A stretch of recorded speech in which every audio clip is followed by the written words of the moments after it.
in the north.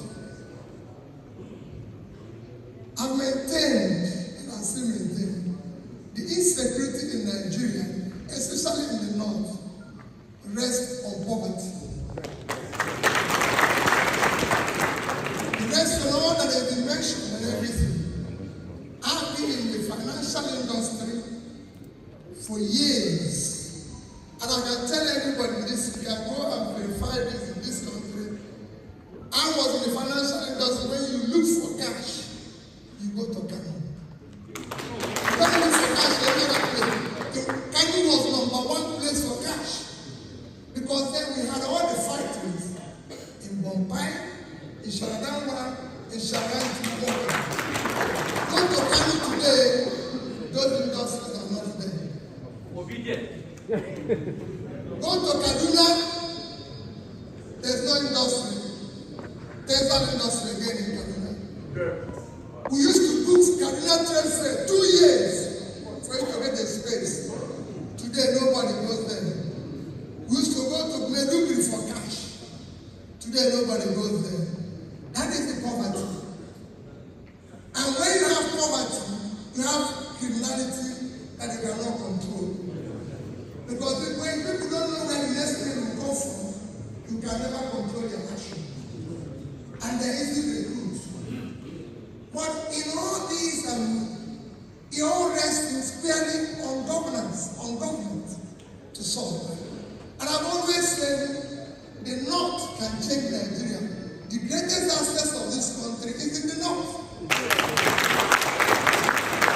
We can make more money, I say every year, we can make more money from farm agriculture than we make from oil. And I'm starting to prove in everything. This entire country produces less than 6 million tons of rice. That is less than 10% of what Bangladesh produces. Bangladesh is a country that lives on 148,600 square kilometers of land. That is the size of 2 northern states. Niger at 76.3 and Borno at 70.8 is equal to Bangladesh.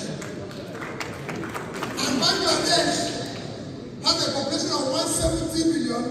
So if you divide their 146 by this thing, it's less than about 800 square meters, when these two states have over 13,000 square meters. It's a huge land.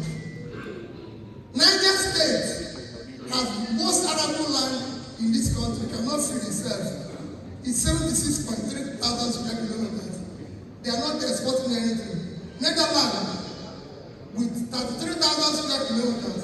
So Niger State is 2.5 times size of Netherlands. Yet, they exported 124 billion euros, about over $130 billion of agricultural export. That is exactly 2.5 times what we get from oil. One state. The story is the same everywhere. So the solution is in the north. Look at a state like Taraba. Taraba can produce all the tea and coffee we need at the parks of Mandela. Taraba is 54.4 thousand square kilometers. Sri Lanka, that is making all their money from tea today, is 65,000 square kilometers. If you divide it by the population, Taraba is 3 times, if not more than that, of that size. And they make $1.5 to $2 billion from tea. And all these states are driving around the north, and I feel pain. This year I've been to Kafanchan, to Kaduna, to Katsina, to Jigawa. All these are went by road. And you see loads of uncultivated land. Go to Morocco and travel from Casablanca to part of Injin on both sides, and you see the difference. We can change the north. Agricultural land that is in the north is dead. Why do we have to do huge budget where we are doing a road for 15 trillion. Why don't you use 1.3? If you put 1.5 trillion on insecurity in the north today, we'll start dealing with it. We can capitalize that bank with 1 trillion, and if we put another 1.2 trillion in poverty alleviation, one of the governors in the north told me he wanted to do small poverty alleviation, and he went to Bank of the North, Bank of Industry, and gave them 2 billion, and over 2 years, they cannot even put their own counterpart fund. We can solve it. The more you pull people out of poverty, the more you solve insecurity. I've been to prisons, I've been to places to see what is happening. We need to change it. It is very easy. We need to invest in education. We can't talk about free universal education when people are not going to school, our children are not in school. I have taken time to go to the north, sat down with our Wajiri children. They are the most brilliant people God created. Because I could see children in 9 years and 10 years memorizing Quran. If they can't go to school, we'll take school to them. Where they are learning Quran, they can learn English, they can learn mathematics, they can learn it. It's very easy. And we are doing it in Kaduna and it's working. I went to one in Kaduna, I even visited there with my brother that when they provided them, I'm paying their teachers now, provided them toilets, provided them everything. If you see the kids, they are changing. Let's invest in them. That's our assets. That's the assets we need. That's the doctors we need. We have a great country that can be changed if our leaders can change the human being, invest in humanity. It is very easy, it's not a difficult thing. And all I plead with all of us, like keynote speakers, is for us to build trust. I know we have issues here and there and everything.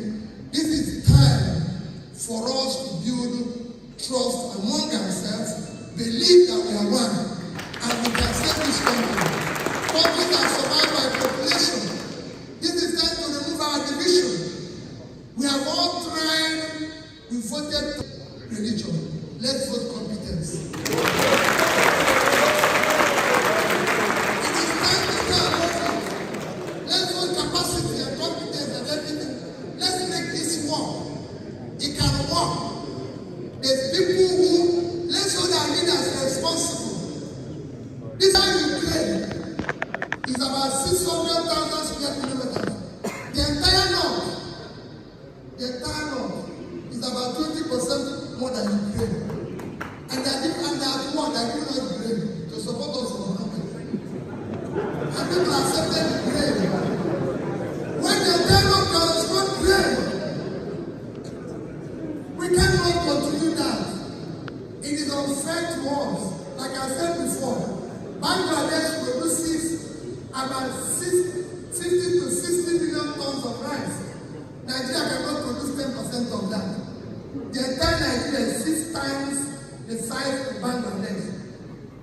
They are 148, we are 940. You can go on and on. Small states like Vietnam that came out of war can feed itself and export food. 5 states of the north, Vietnam is 300,000. 5 states of the north, Niger, Borno, Taraba, Kaduna, and Bauchi is about 300,000 square kilometers. That's what Vietnam is. And today Vietnam does 10 times our export. My dear people, our problem can be solved from the north. When we take the focus and invest in the north, what the north requires is investment, support, policies that can drive it, and it is doable. And this is something you can see changing as we start.